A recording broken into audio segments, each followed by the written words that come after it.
तो उम्मीद करती हूँ कि आप सब ठीक होंगे और खैरियत से होंगे।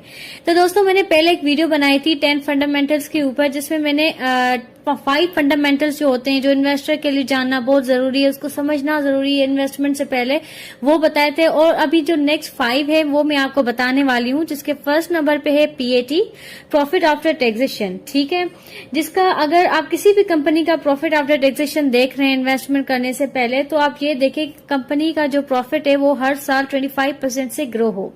हर साल कंपनी का फाइनल प्रॉफिट देखो कि कंपनी का 25% प्रॉफिट आफ्टर टैक्सेशन बढ़ना चाहिए। जब आपको एक ट्रेंड नजर आ जाए कि कंपनी का पीएटी हर साल इंक्रीज ही हो रहा है, अगर आप ट्रेंड में जा रहा है, तो आपको यहाँ पे इन्वेस्ट करना चाहिए। जिस भी कंपनी में आप इन्वेस्ट करें तो उनके पिछले 4 या 10 साल का नेट प्रॉफिट देखें। अगर 25% इंक्रीज हो रहा है तो मतलब टोटल रेवेन्यू के जितना पैसा आया उससे टोटल एक्सपेंस कट करें। ठीक है, तो जो टोटल रेवेन्यू होता है, ठीक है, उससे आप टोटल एक्सपेंस जब कट करेंगे तो आपको पीएटी मिलेगा, प्रॉफिट आफ्टर टैक्सेशन। और जो प्रॉफिट आया वो बढ़ रहा है या नहीं बढ़ रहा है तो आपको ऐसे पता चल जाएगा।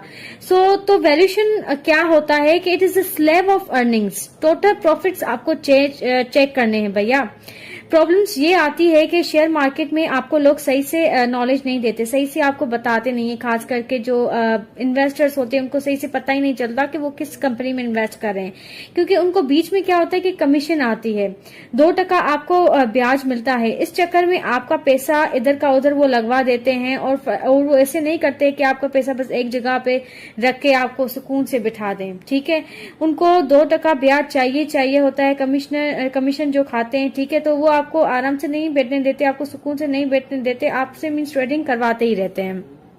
और दूसरा होता है company revenue and unit sales. तो दोस्तों, अगर आपको ये वीडियो अच्छी लग रही है ना, तो आप इस वीडियो को लाइक करें, चैनल को सब्सक्राइब भी करें, क्योंकि ये वीडियो जो बनाई है वो बड़ी मेहनत से बनाई हुई है। तो आप इस वीडियो को लाइक करें और आपको यहाँ से बहुत अच्छी नॉलेज भी मिलेगी। अब जो दूसरा है 7 पे जो आता है, अब 6 तो मैंने बता दिए 5 पहली वीडियो में, और अभी 6 मैंने बताया। अभी हम 7 पे चलते हैं, जिसमें मैं आपको बताऊंगी कंपनी रेवेन्यू और यूनिट सेल्स। आप जिस भी कंपनी के शेयर्स बाय करें तो उनके रेवेन्यू भी देखें। ठीक है, उनका जो सेल्स के बाद रेवेन्यू आता है वो देखें, यूनिट सेल्स भी देखें, तो वो भी 10 to 15% हर साल क्या होगा, वो ग्रो करना चाहिए। कम से कम 10 या 15% कंपनी के सेल्स इंक्रीज हो। रेवेन्यू का मतलब है जो कंपनी की टोटल सेल्स बढ़ी हुई हैं। अगर इस साल 100 रुपए का प्रोडक्ट बेचते हैं तो नेक्स्ट ईयर 120 रुपीज का सेल करेंगे। लेकिन इसमें एक और चक्कर है, ऐसा नहीं हो कि खाली प्राइस बढ़ा दिया हो और 100 का माल जो है वो 120 में सेल करते हो। ठीक है, ये भी देखना कि यूनिट ऑफ सेल्स भी बढ़ने चाहिए। जो नंबर ऑफ यूनिट होते हैं, यूनिट ऑफ सेल्स का मतलब है कि लास्ट ईयर अगर 10,000 फॉर एग्जांपल 1 लाख कार की सेल हुई है, तो इस साल 120 कार की सेल्स होनी चाहिए। तो मतलब यूनिट ऑफ सेल्स इंक्रीज हो रहे हैं, तो रेवेन्यू भी बढ़ना चाहिए और यूनिट भी। जितनी हम सेल कर रहा है वो आइटम भी बढ़ना चाहिए। जब ये आइटम भी ज्यादा बिक रहा है और पैसा भी ज्यादा आ रहा है, तो आपको कंफर्म हो जाएगा कि इसके पीछे कोई भी झोल नहीं है। अब नॉन प्रोफेशनल इनकम और जो ऑपरेशनल इनकम वो क्या होती है? जो ऑपरेशनल इनकम होती है वो इनकम होती है जो आपको धंधे से जनरेट होती है। ठीक है, कई बार ऐसे भी होता है कि प्रॉपर्टी कोई बेच देता है तो वहां से इनकम आ जाती है, या आप लोन लेते हैं, कर्जा लेते हैं, तो आपको वहां से भी इनकम आ जाता है। ये ऐसा भी हो सकता है कि आपने कर्जा लिया हो और इनकम आ गई। ठीक है, तो अब आम आदमी को बात समझ में यहाँ नहीं आता है, इसीलिए मैं बोल रही हूँ कि ये पैसा कहाँ से आया कंपनी में। ठीक है, अब बहुत सारे लोग कंपनी जैसे होती है कि वो कर्जा लेती रहती है लेकिन वो सही से यूटिलाइज नहीं करती। तो आप इसको सीख सकते हैं, आप इसको बैलेंस शीट देखें कंपनी की, या कंपनी की जो प्रॉफिट एंड लॉस स्टेटमेंट होती है, बैलेंस शीट होती है, उसको चेक करें। और ऐसे बहुत सारे कंपनीज हैं, जैसे कि रिसेंटली मैंने एक वीडियो भी बनाई थी, फ्राइजलैंड कैंपना एंग्रो फूड्स लिमिटेड। ठीक है, वो एक एंग्रो कॉर्पोरेशन की कंपनी है। उसका आप देखेंगे तो उसका जो प्रोडक्ट होता है, जैसे कि तरंग आता है, ठीक है, इनका तरंग दूध जो होता है, या और भी इनके बहुत सारे प्रोडक्ट हैं जिनकी मार्केट में सेल्स बहुत है, क्योंकि वो एक वेल नोन प्रोडक्ट है। तो कंपनी का अगर आप देखेंगे तो कंपनी कोई भी दे नहीं रही है, मतलब कोई भी कंपनी वो नहीं दे रही है, डिविडेंड नहीं दे रही है, लेकिन कंपनी का आप देखेंगे कि उनकी सेल्स हर साल इंक्रीज हो रही है, उनका जो प्रॉफिट है, प्रॉफिट आफ्टर टैक्सेशन, वो हर साल इंक्रीज हो रहा है, कंपनी का जो रेवेन्यू है वो भी इंक्रीज हो रहा है। तो ये जो कंपनीज होती हैं वो आगे चल के ग्रो कर करके फिर वहां से एक इन्वेस्टर को प्रॉफिट होता है, उनको यहाँ से कैपिटल गेन भी होता है और यहाँ से उनको डिविडेंड भी मिलता है। अब आता है हमारा नेट ऑपरेटिंग कैश फ्लो, जो कि 8 नंबर पे है, और ये जानना बहुत जरूरी होता है। भले आपने कंपनी की पीएटी देख ली, अर्निंग्स देख ली, लेकिन एट द लास्ट आपको नेट ऑपरेटिंग कैश फ्लो जरूर देखना होता है। आपकी कंपनी में जो हर साल कैश आता है, ऐसा ना हो कि आप उधार पे सेल कर रहे हैं, वो कंपनी चूज करें जिसका कैश फ्लो हर साल 20% बढ़ना चाहिए।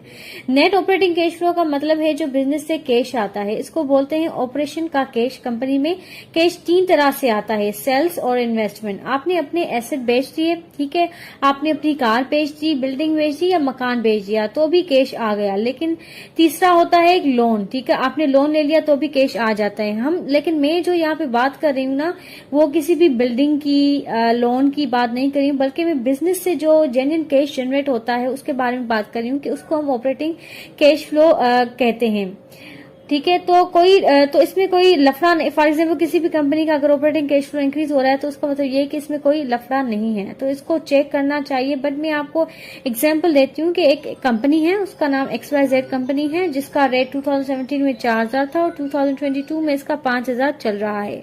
और फॉर एग्जाम्पल कि उस कंपनी ने अभी 25% का इसने रिटर्न भी दिया है अपने कस्टमर को।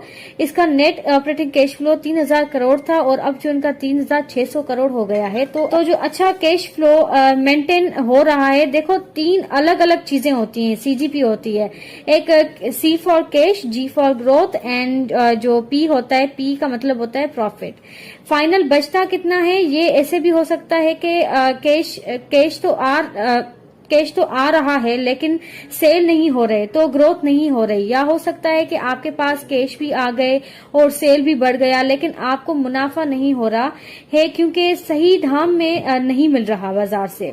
तो कैश, ग्रोथ और प्रॉफिट, ये तीनों चीजें होनी चाहिए, तभी आप एक सही डिसीजन ले सकते हैं।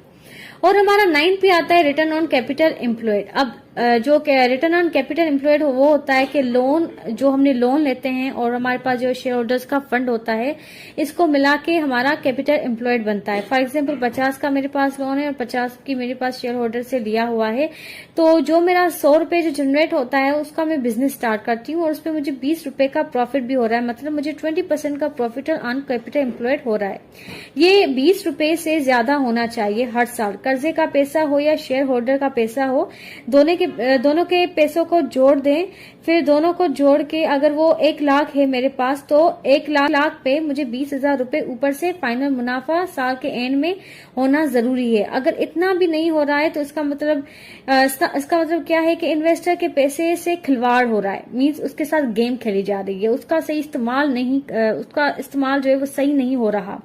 तो वो रिटर्न ऑन कैपिटल एम्प्लॉयड में, मतलब ऐसे समझे रिटर्न ऑन कैपिटल एम्प्लॉयड का वो बंदा मारा ही हुआ है, ठीक है। और अब हमारा 10 पे आता है रिटर्न ऑन इक्विटी। और रिटर्न ऑन इक्विटी का मतलब होता है कि फाइनल प्रॉफिट को मैं शेयर होल्डर की इक्विटी से डिवाइड करके देख लूं, तो ये हमारा रिटर्न ऑन इक्विटी होता है। ये न्यूमरेटर और डिनोमिनेटर है। अब फॉर एग्जांपल एक कंपनी है, वो मुझे 30% का रिटर्न दे रही है, उसका रेट जो है 2014 में 500 और 2021 में 2600 हो गया, ठीक है। तो रिटर्न ऑन इक्विटी भी देखना बहुत जरूरी है कि आपको कितना रिटर्न मिल रहा है शेयर होल्डर्स को। तो अगर आपको ये वीडियो अच्छी लगी तो इस वीडियो को लाइक करें, चैनल को सब्सक्राइब करें और यहाँ से आप लर्न करें, और ये वीडियो अपने फ्रेंड्स के साथ भी जरूर शेयर करें, क्योंकि ये आपको आगे चल के डिसीजन मेकिंग में हेल्प करती है। So thank you for watching this video. Allah Hafiz.